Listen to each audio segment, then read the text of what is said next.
el Rey que la muerte venció. Digno es el Cordero de Dios. Digno es el Rey que la muerte venció. Digno es el Cordero de Dios. Digno, digno. Gracias sublimes. Perfecto es tu amor. Tomaste mi lugar. Cargaste tú mi cruz. Tu vida diste allí. Y ahora libre soy. Oh, Jesús, te adoro por lo que hiciste en mí.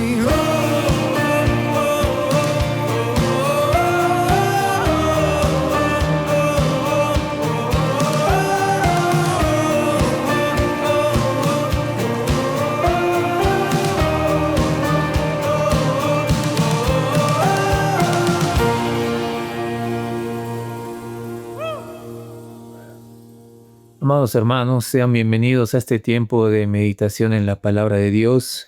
Por favor, quisiera invitarles a que podamos abrir nuestras Biblias en el libro de Isaías, en el capítulo número 6. El título de esta meditación es Hechos siervos del Rey incomparable. Voy a pasar a leer esta porción. Pero antes quisiera compartirles un poco de lo que es el libro de Isaías a grandes rasgos, ¿no? ¿De qué trata este libro? Básicamente es: nuestro Dios Santo juzga el pecado, salva por gracia y promete un Rey redentor que restaurará todas las cosas. Tal vez hay 5 puntos que podemos tomar en cuenta sobre este libro. Primero, nos va a mostrar mucho de la santidad de Dios. Nos va a revelar quién es Dios. Segundo, nos va a mostrar nuestra condición, el pecado y el orgullo humano. Va a explicar este gran problema que nosotros tenemos como humanidad. Tercero, vamos a ver que el juicio de Dios es inevitable.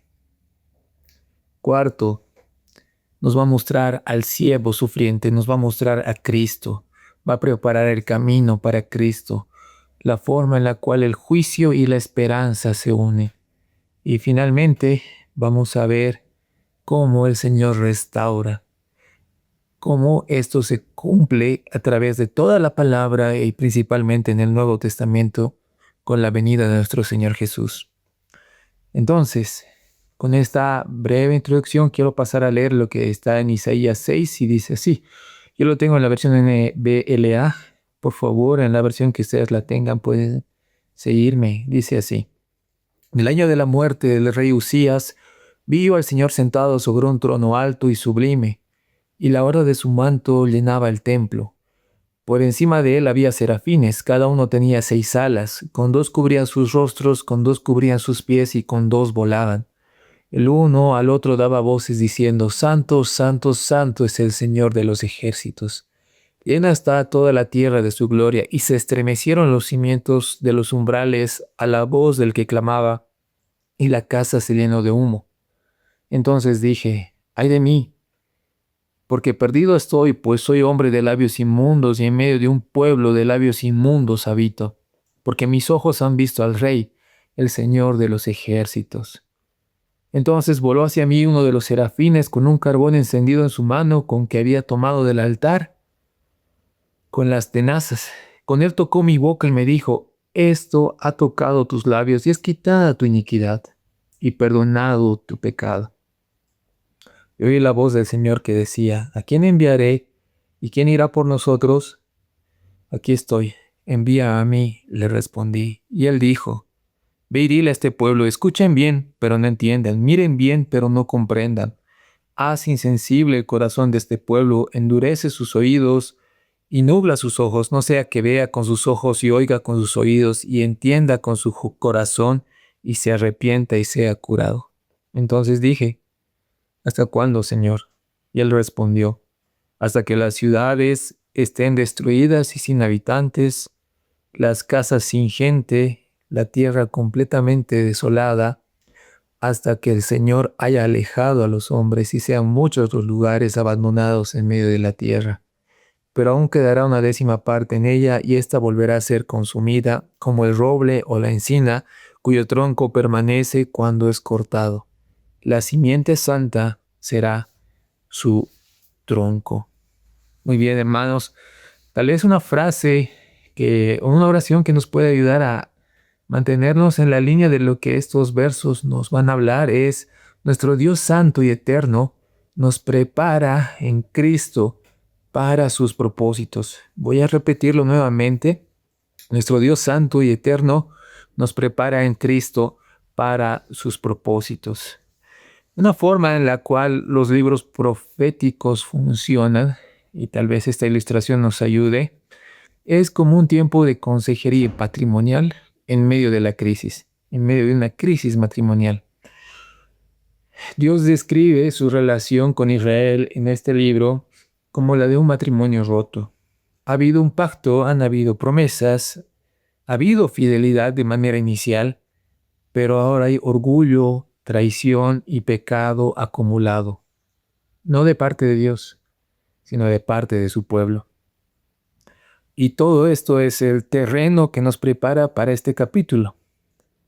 Entonces, algo que nos ayuda bastante en lo que es la profecía en la palabra es que no es principalmente predecir el futuro la función que tenía la profecía, sino de proclamar la verdad de Dios a la luz de los pactos que Dios ha hecho, de las verdades y de las promesas que Dios ha dado.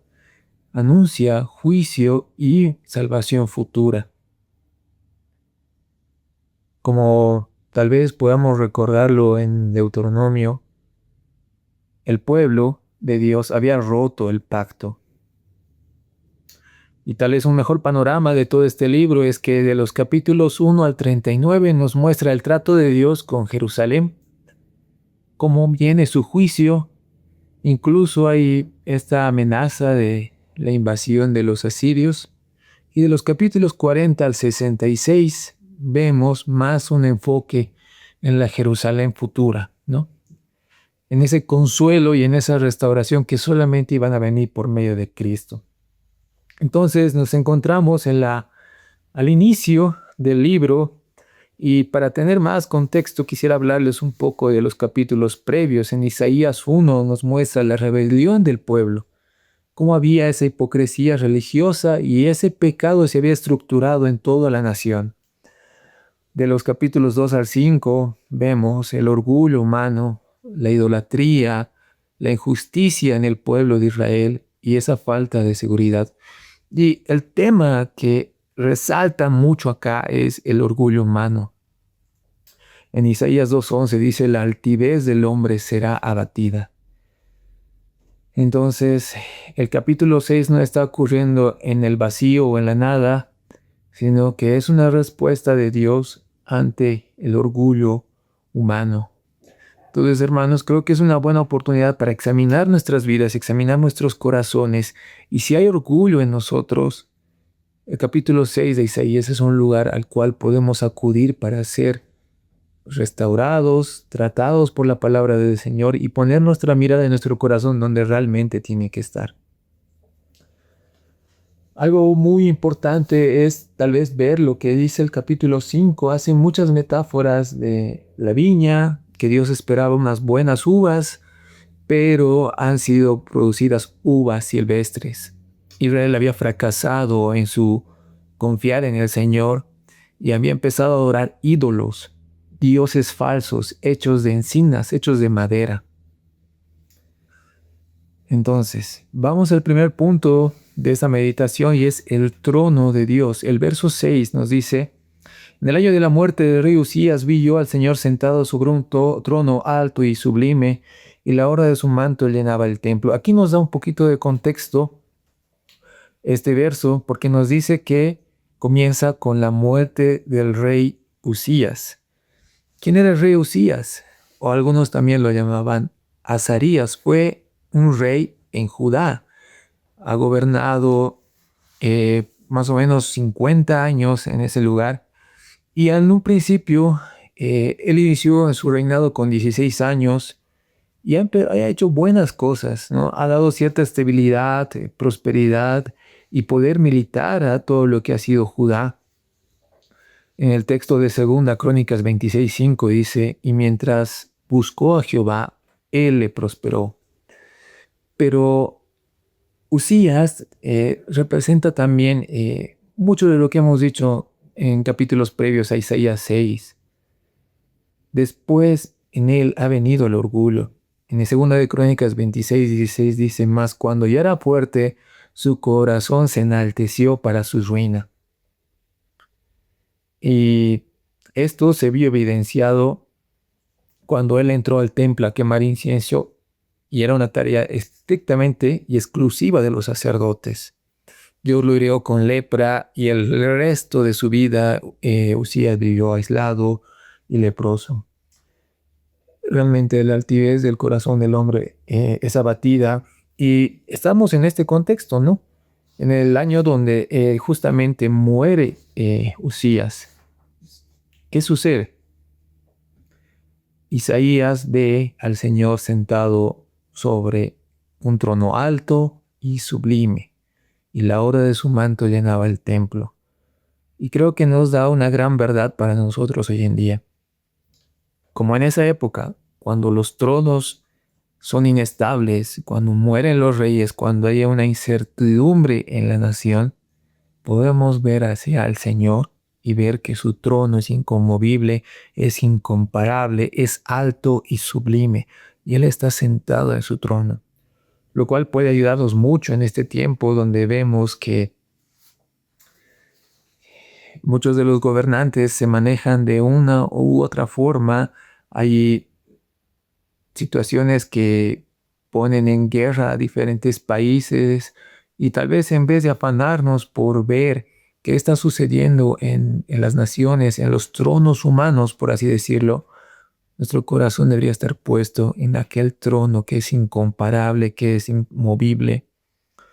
Y como dice más adelante en el verso 2, por encima de él había serafines, cada uno tenía 6 alas, con 2 cubrían sus rostros, con 2 cubrían sus pies y con 2 volaban. Hermanos, ¿qué trono terrenal tiene serafines a su alrededor? Tal vez vemos a presidentes y gobernantes con ministros, con generales de guerra y con armas y con diferentes cosas que hacen para tener o imponer su gloria, por así decirlo, pero ninguno se puede comparar con el trono de nuestro Dios en lo más mínimo, en lo más mínimo. Verso 3 dice, el uno al otro daba voces diciendo, Santo, Santo, Santo es el Señor de los ejércitos, llena está toda la tierra de su gloria.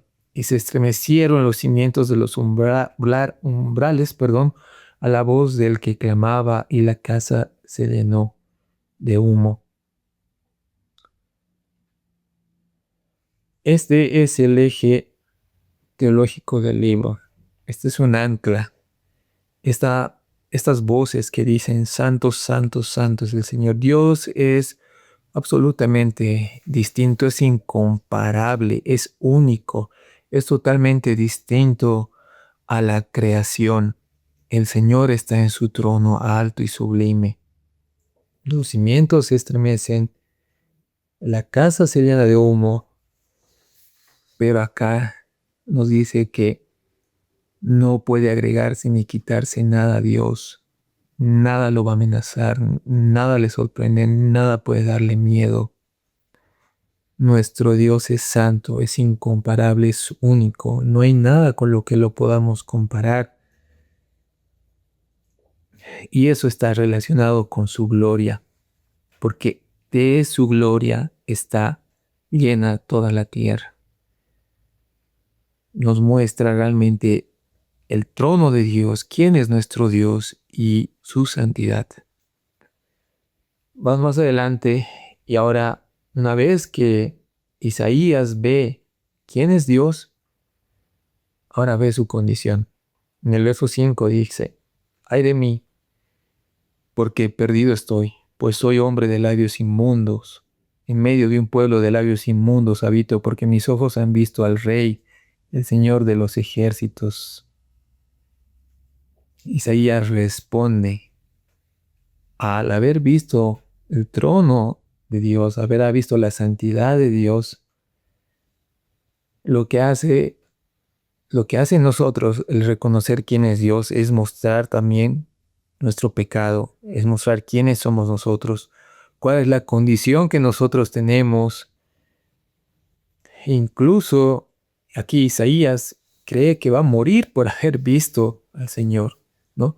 Incluso muestra no solo su condición, sino la condición de las personas que estaban alrededor de las personas que estaban en el pueblo de Israel, ¿no?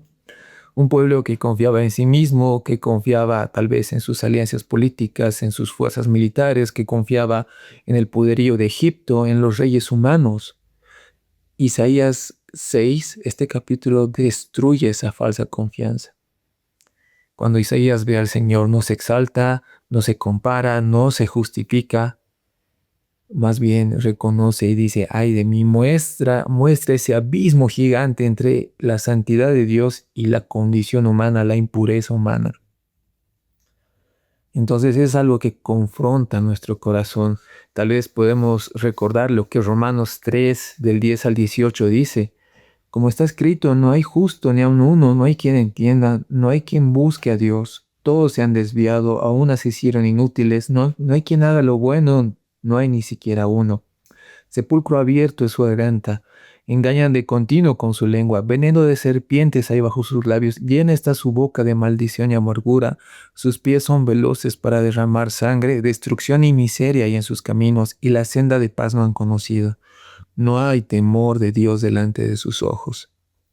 Esta es la condición nuestra y tal vez en este tiempo lo hemos podido ver de diferentes formas. Uno a través de las guerras que se escuchan, de los ataques que están habiendo en el mundo, pero también en estos días a través de un accidente aéreo que ha sucedido en nuestro país, en La Paz. Hemos visto cuál es la condición que tenemos separados de Dios, ¿no? Ese anhelo, ese deseo por el dinero, en lugar de tal vez velar por las vidas humanas.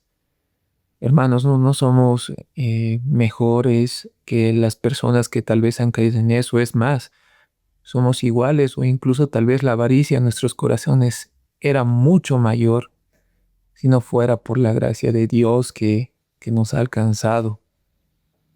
Esa es nuestra condición. Esa es nuestra condición, ¿no? Pero damos gracias a Dios de que hay esperanza. El Señor no se ha quedado así. Y como vamos a ver en el siguiente punto, Él es nuestro purificador. ¿Quién es el único que puede cambiar esa condición? ¿Quién es el único que ha podido cambiar nuestras vidas de una condición tan despreciable sin Él a una condición en la cual ahora lo buscamos y lo adoramos? Solamente nuestro Dios hace posible eso, nuestro purificador. Porque en el verso 6 y 7 dice, voló hacia mí entonces uno de los serafines con un carbón encendido en su mano que ha tomado del altar con las tenazas. Con él tocó mi boca y me dijo, esto ha tocado tus labios y es quitada tu iniquidad y perdonado tu pecado. La iniquidad de Isaías es quitada a través de esta acción. Este carbón que toca la boca de Isaías. Hay comentarios donde dicen que en esa época había rituales idólatras antiguos donde se hacían estas cosas para el lavamiento de la boca. Estos rituales se hacían porque para que los ídolos habiten en las personas, ¿no? Pero aquí se ve todo lo contrario. No se da vida a un ídolo a través de esta acción, sino que se purifica, que Dios purifica al hombre. Y es precioso esto, hermanos, porque el resultado es una vez que toca su boca, aquella que había dicho que estaba lleno de impureza, ahora se quita su iniquidad y es perdonado su pecado, una conexión preciosa con lo que Cristo ha hecho. ¿Cuál era la única forma de que nosotros seamos limpiados de nuestra iniquidad y perdonados de nuestro pecado? ¿Cuál es la única forma de superar ese abismo entre la santidad de Dios y la iniquidad humana? Solamente por medio de Cristo. Solamente porque Él ha cargado toda esa iniquidad y toda esa maldad y ha recibido lo que justamente merecía esa iniquidad, justamente ese juicio en la cruz lo ha recibido Cristo en nuestro lugar. La única forma de acercarnos a un Dios santo es por medio de lo que Cristo ha hecho.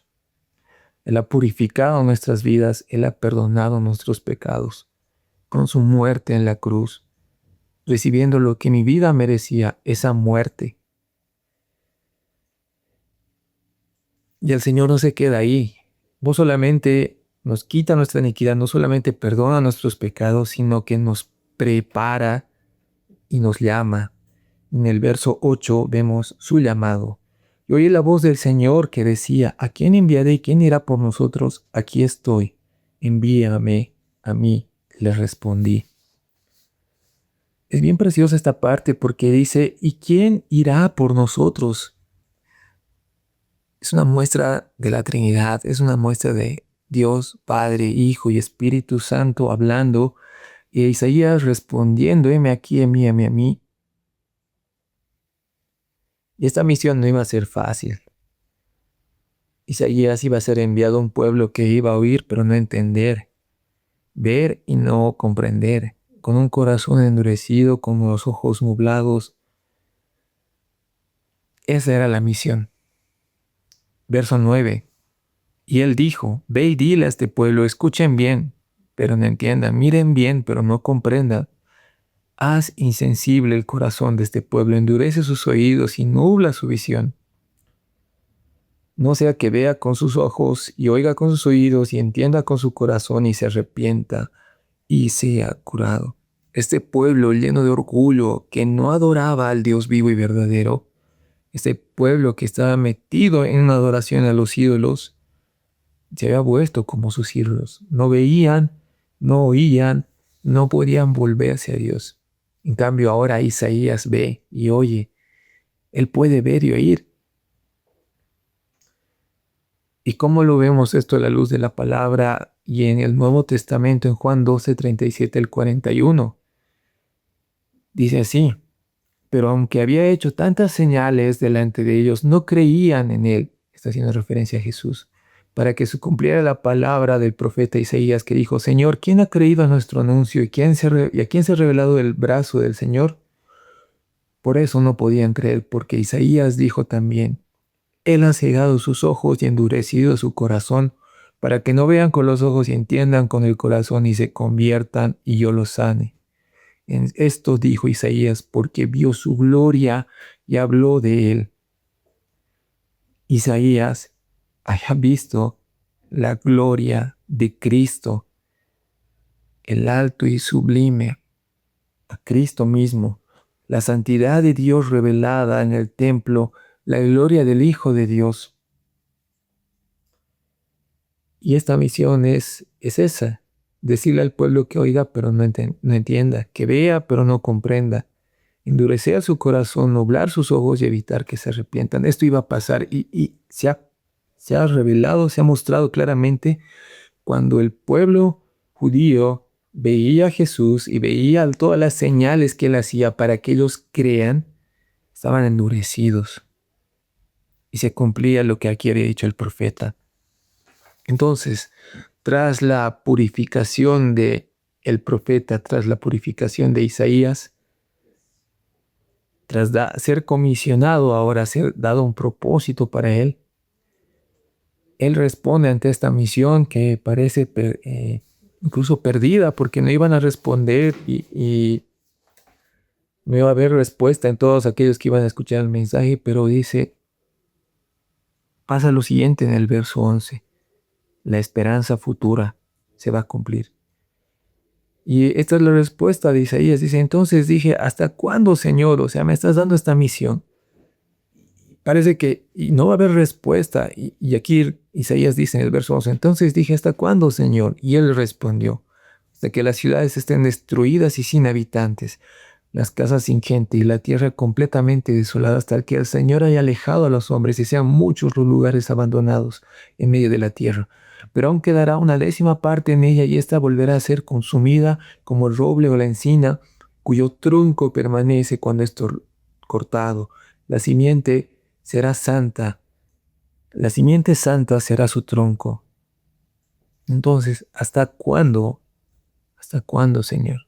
Y la respuesta es: hasta que las ciudades estén desoladas, hasta que la tierra quede devastada y hasta que el pueblo sea llevado lejos. Pero hay una esperanza. Va a quedar un remanente, un tronco que permanece después de cortar el árbol. La simiente santa será su tronco. Se anuncia un juicio devastador, el pueblo endurecido, pero a pesar de todo eso va a haber una simiente santa. Y esa simiente es justamente Cristo. Más adelante en el capítulo 7 se ve que es Emmanuel. En el capítulo 11 se dice que es el retoño del tronco de Isaí. Es Jesús descrito como la vid verdadera, el verdadero rey, el verdadero líder. Está apuntando justamente a Cristo, a esta simiente santa. Entonces, toda esperanza está puesta en la venida de nuestro Señor Jesús. Y a todo esto, hermanos, para ir cerrando este tiempo de meditación, quisiera que podamos recordar la frase que les di en un inicio, que decía: nuestro Dios Santo y eterno nos prepara en Cristo para sus propósitos.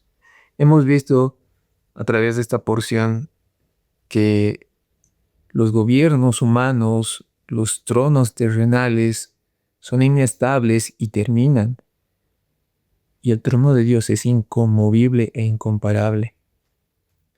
Hemos visto que al acercarnos al trono de Dios, a su santidad, al ver que Él es incomparable y único, también nos va a mostrar cuál es nuestra condición, nuestra impureza y nuestros pecados. El ataque para todo tipo de orgullo en nosotros, y lo mejor que podemos hacer es ir a la presencia de Dios, reconocer su santidad, que nos va a ayudar a ver nuestra propia condición y no nos va a dejar ahí, porque por medio de Cristo Él nos ha purificado y ha perdonado nuestros pecados. Hermanos, vamos a ver ahí ese contraste tan grande en que hay entre nuestro Dios Santo y nuestra propia condición. Y lo podemos ver día a día en las noticias, cómo las personas reaccionan en este mundo caído, cómo nos reflejan a nosotros mismos cuando no tenemos a Dios en nuestras vidas, cuando Él no nos ha purificado, Él no ha perdonado nuestros pecados. Incluso en Isaías era el hombre más recto en ese momento de todo Israel, pero él al acercarse a la santidad de Dios ve su impureza, ve su iniquidad. Nosotros hacemos lo mismo, hermanos. Al acercarnos a Dios vamos a ver cuán precioso es Él y cuál es nuestra condición, pero también algo se hace más asombroso: lo que Cristo ha hecho por nosotros. Limpiarnos de toda nuestra iniquidad por medio de su vida, muerte, resurrección, y ahora Él reina. A través de eso vamos a ver cómo Él ha perdonado nuestros pecados, y no solamente nos ha perdonado, sino que nos ha dado un propósito de llevar este mensaje. Y han visto, hermanos, llevar el mensaje no va a ser siempre fácil. Es más, es posible que vayamos siendo a personas que no van a escucharnos, que no van a oírnos. Pero en Cristo van a haber personas que van a responder a ese mensaje. Van a responder a Cristo. Entonces, hermanos, que en este tiempo donde vemos guerras, vemos naciones enfrentadas, donde vemos la avaricia en el corazón de la humanidad, volvamos a la presencia de nuestro Dios, veamos nuestra condición, veamos lo que Él ha hecho, y que eso nos limpie, nos purifique para ir y anunciar quién es nuestro Dios y lo que Él ha hecho por medio de Cristo. Somos siervos del Rey incomparable. Oremos, hermanos. Señor, gracias por este tiempo. Gracias por tu palabra y por todo lo que tú nos has mostrado a través de Isaías capítulo 6, Señor. Padre, tú sé glorificado, nos acercamos a ti, nos asombramos en tu santidad, nos asombramos en tu majestad, en que eres santo e incomparable, Señor. Pero también reconocemos nuestra condición, nuestra iniquidad, Señor. Nos asombra ver cómo a través de Cristo tú nos has acercado a ti y nos has perdonado. Nos has limpiado, Señor, y nos has dado un propósito. Gracias, Señor, porque también nos comisionas a llevar tu evangelio. Y ayúdanos a ser fieles en esto, Señor. Anunciar a Cristo, Señor, en un mundo caído que te necesita, Padre. Gracias por este tiempo en el nombre de Jesús. Amén. Digno es el Cordero de Dios, digno es el Rey que la muerte venció. Digno es el Cordero de Dios, digno es el Rey que la muerte venció. Digno es el Cordero de Dios, digno es el Rey que la muerte venció. Digno es el Cordero de Dios, digno, digno. Gracias sublimes, perfecto es tu amor. Tomaste mi lugar, cargaste tú mi cruz, tu vida diste allí, y ahora libre soy. Oh, Jesús, te adoro por lo que hiciste en mí. Oh,